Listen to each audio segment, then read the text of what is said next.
For this session, I did a simple painting in my B watercolor sketchbook. The paper is 140 pounds, 100% cotton, and it's cold press. That probably makes it overqualified for this type of work. I went through a couple of Strathmore wire-bound watercolor journals before this one, and those worked fine for my purposes. But this B book is a little nicer, in my opinion. And although both are labeled as 5.5 by 8, the B sheets have more usable area. That's because they don't include the binding holes in their measurements, whereas Strathmore does.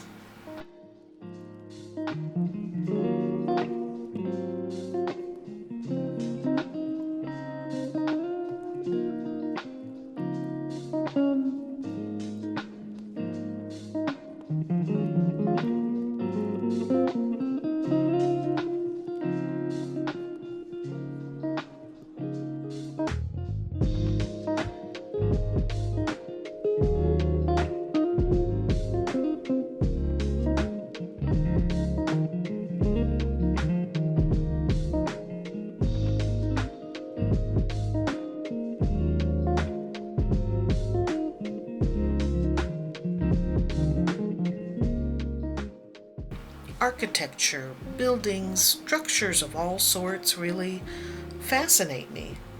That said, I wasn't particularly giddy about painting a front door, but it's a subject I hadn't tackled before, so I think of this as an exercise in architectural elements, which sounds way loftier than it is. I worked from a reference image, but I didn't include a shot of it, mainly because it's from a business website and I don't want to make anybody angry. It would be a shame to be shunned by the League of Door Designers over image use bad form. Besides, my sketch is an extremely simplified version. But if you're curious, or if doors are simply your bag, you can find a link in the description. I only started using a kneaded eraser a few years ago when I began watercoloring. In fact, this very one, for 3 years. Can anyone tell me how long one of those things is good for? Because it seems like it should be replaced.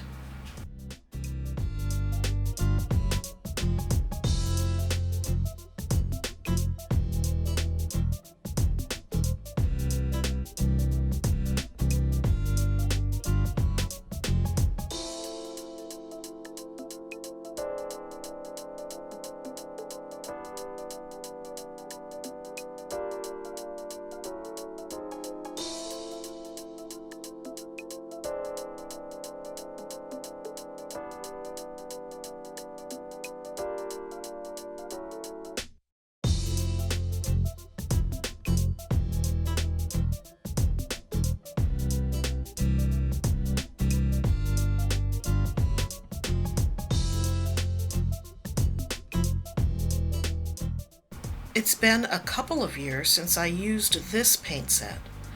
It's the Cotman Sketchers Pocket Box from Winsor & Newton. Early on, the decision was made to not mix colors for this piece.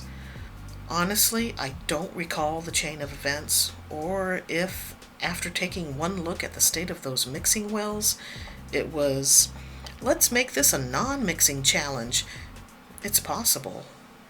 But doesn't it have a cool vintage vibe going on?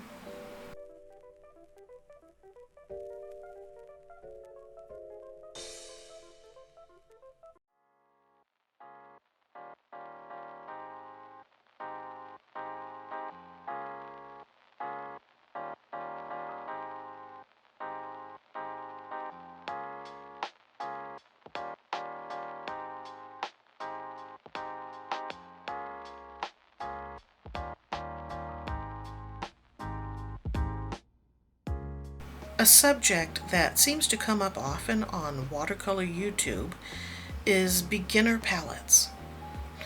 Not having a broad sampling in product brands, I don't feel qualified to advise people on this, but what the heck, I'll chime in.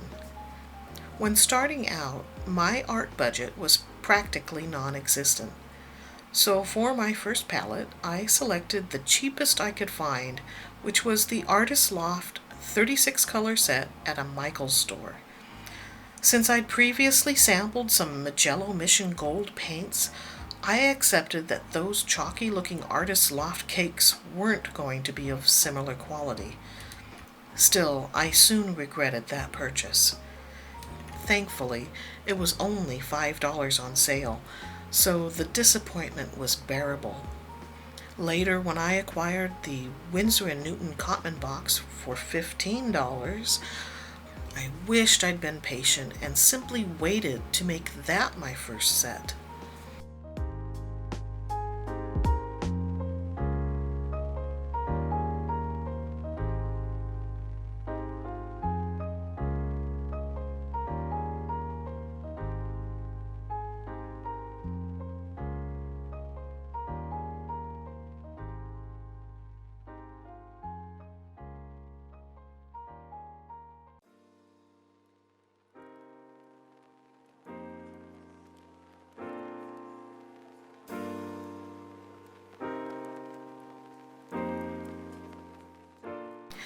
You can see that area, the shadow on the top of the door under the arch, has now become overworked, and it should be darker.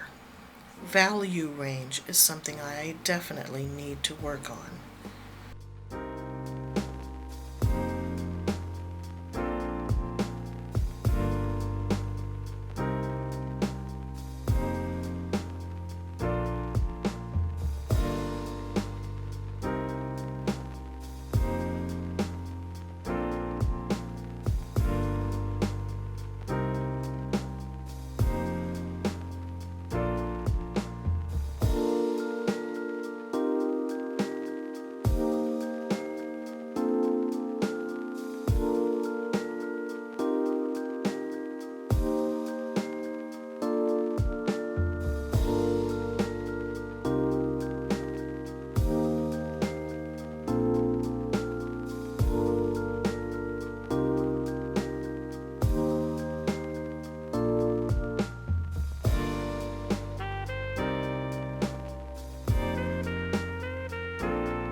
When it comes to brush inking, until recently I'd been out of practice for decades, and I wasn't that good when I was in practice. So this was a triple duty exercise for sketching, painting, and inking an architectural element.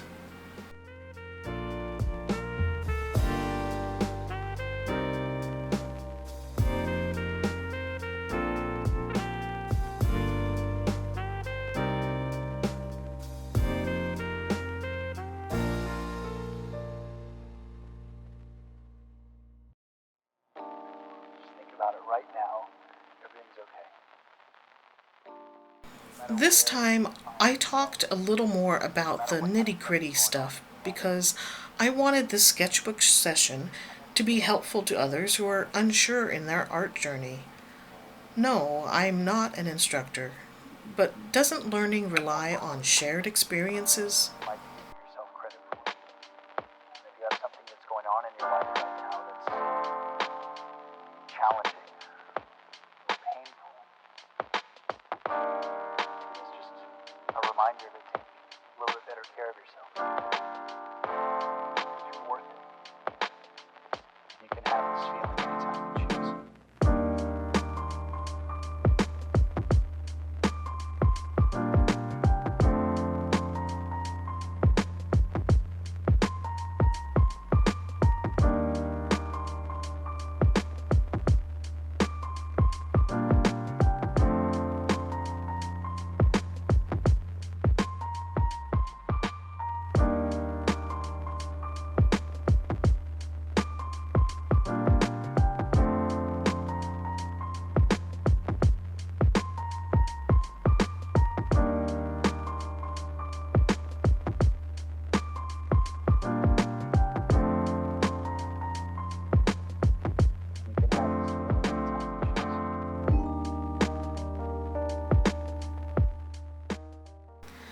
This was an attempt to arrange things nicely. Apparently, I was in a company's coming frame of mind until I remembered 1, quarantine, and 2, the painting wasn't even done.